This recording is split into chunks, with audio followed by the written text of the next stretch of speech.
क्या कामयाब की एक पल की हंसी ईरा की पूरी जिंदगी को मातिम में बदल देगी? क्या निकाह के मुकद्दस बंधन को कामयाब ने सिर्फ अपने इंतकाम की आग ठंडी करने के लिए इस्तेमाल किया है? ड्रामा सीरियल मेरी जिंदगी की कहानी अब एक ऐसे खौफनाक और नाकाबिल यकीन मोड़ पर आ गई है जहां मोहब्बत का दावी करने वाला ही सबसे बड़ा दुश्मन बनकर सामने आया है। इरफान साहिब के घर में उस वक्त एक अजीब सी घबराहट और बेचैनी का माहौल था, जैसे किसी बड़े तूफान की दस्तक हो। इरफान साहिब ने गुस्से में फलक से कहा कि ईरा को फौरन तैयार करके नीचे ले आओ, क्योंकि मैं अब उस तमाशे को मजीद तूल नहीं देना चाहता। फलक लर्जते हाथों के साथ ईरा को निकाह का सर्ख जोड़ा पहना रही थी, जबकि ईरा की आंखों से आंसू थमने का नाम नहीं ले रहे थे। ईरा को ऐसा महसूस हो रहा था जैसे ये जोड़ा उसकी खुशियों का नहीं बल्कि उसकी बर्बादी का कफन साबित होने वाला है। जब ईरा को महफिल में लाया गया तो कामयाब ने आगे बढ़कर इसका हाथ थाम लिया और सबको लगा कि शायद वो ईरा को सहारा दे रहा है। मौलवी साहब ने जब कामयाब से निकाह की मर्जी पूछी तो उसने बड़ी मजबूत और बुलंद आवाज में 3 बार कबूल है कहा। ईरा ने भी बोझल दिल और कांपती आवाज में निकाह नामे पर दस्तखत कर दिए और खामोशी से इस रिश्ते को तस्लीम कर लिया। लेकिन जैसे ही निकाह के कलमात मुकम्मल हुए, पूरे हाल में एक ऐसी आवाज गूंजी जिसने सबके खून को मंजमद करके रख दिया। कामयाब, जो अब तक संजीदा था, अचानक जोर जोर से हंसने लगा। उसकी हंसी में कोई खुशी नहीं बल्कि एक भयानक शरारत छिपी हुई थी। ईरा ने हैरत और खौफ से कामयाब की तरफ देखा कि आखिर इस अहम मौके पर उसे क्या हो गया है और वो इस तरह क्यों हंस रहा है। कामयाब ने ईरा के करीब जाकर निहायत हिकारत आमेज लहजे में कहा कि तुम्हें क्या लगा था ईरा कि मैं तुमसे निकाह करके तुम्हें अपना लूंगा? उसने ईरा के चेहरे से घूंघट हटाया और सर्द आवाज में कहा कि तुमने मुझे जिस तरह तड़पाया है मैं वो कभी भूल नहीं सकता।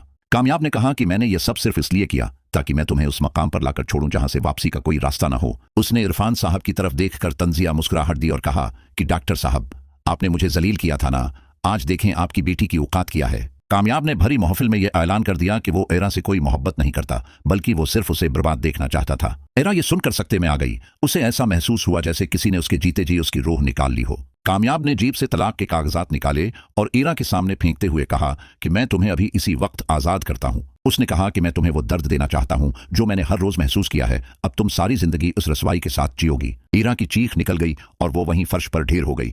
उसके ख्वाब चकनाचूर हो चुके थे और उसका मान टूट गया था। इरफान साहिब सदमे की वजह से अपना दिल पकड़कर बैठ गए। उन्हें अंदाजा नहीं था कि कामयाब इतना बड़ा मुकार निकलेगा। कामयाब वहां से हंसता हुआ बाहर निकल गया, पीछे सिर्फ आहें, सस्कियां और बर्बादी छोड़ गया। घर में मौजूद मेहमानों के दरमियान तरह तरह की बातें शुरू हो गईं और ईरा की रसवाई का तमाशा पूरी दुनिया ने देखा। फलक अपनी बहन को संभालने की कोशिश कर रही थी, लेकिन ईरा अब एक जिंदा लाश बन चुकी थी जिसकी आंखों से आंसू भी खश्क हो गए थे।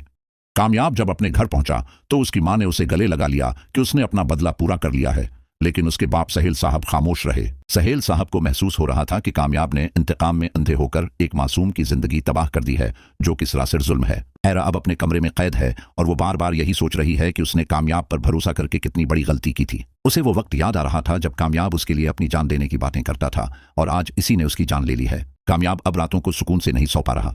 उसे ईरा का वो रोता हुआ चेहरा बार बार याद आ रहा है जो उसके जमीर पर दस्तक दे रहा है। क्या कामयाब को कभी अपनी उस घटिया हरकत पर पछतावा होगा या वो अपनी जीत का जश्न उसी तरह मनाता रहेगा? ईरा अब एक ऐसी हिम्मत पैदा कर रही है जहां वो अब किसी के सहारे की मोहताज नहीं रहना चाहती। वो फैसला करती है कि वो इस जिल्लत को अपनी कमजोरी नहीं बल्कि अपनी ताकत बनाएगी और कामयाब को दिखाएगी कि वो मिट नहीं सकती। इधर फरीहा के आदमी अब भी ईरा का पीछा कर रहे हैं क्योंकि वो चाहते हैं कि ईरा को मजीद बदनाम किया जा सके। उनके पास अब भी वो जाली वीडियोस मौजूद हैं जो वो सोशल मीडिया पर वायरल करके ईरा की बची खची इज्जत भी खाक में मिलाना चाहते हैं। कामयाब को जब पता चलेगा कि ईरा किसी और बड़ी मुसीबत में है तो क्या उसका दिल पगलेगा या वो खामोश तमाशाई बना रहेगा? कहानी अब एक ऐसे सनसनीखेज मरहले में दाखिल हो गई है जहां एक तरफ इंतकाम की आग है और दूसरी तरफ एक मासूम की आह। आने वाली अक़सात में हम देखेंगे कि ईरा कैसे इस दलदल से बाहर निकलती है और क्या वो दोबारा कभी किसी पर यकीन कर पाएगी। कामयाब का गुरूर उसे किस इंजाम तक ले जाएगा, ये देखना बहुत ही दिलचस्प और जज्बाती होने वाला है। नाज़रीन अब इस तजस्सुस में है कि क्या कामयाब और ईरा की ये अधूरी दास्तान कभी किसी खूबसूरत अंजाम तक पहुंचेगी